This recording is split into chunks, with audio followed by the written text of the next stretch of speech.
Happy Friday, everyone. So far in February, we have begun our journey through the Bible with our companion book, The Story, an abridged version of the Old and New Testaments.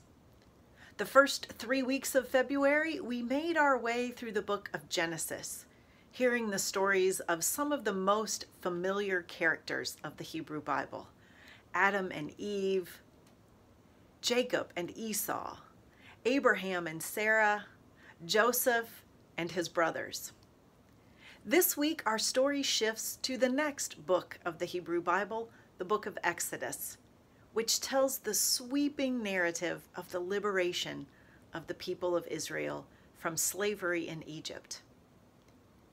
It also features perhaps the best known character of the Old Testament, Moses, and we will hear part of his story this Sunday.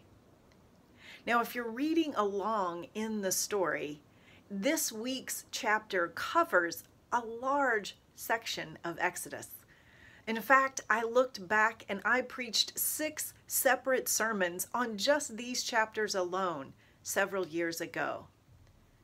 We won't be able to touch on everything that's included in this week's excerpts from Exodus, but we will hear again the calling story of Moses and the beginning of the Israelites' journey to liberation. It's not an easy one. It takes time, and they don't embrace their newfound freedom easily. So I hope you'll join us this Sunday as we continue our journey through the story, which is God's story and our story. See you Sunday.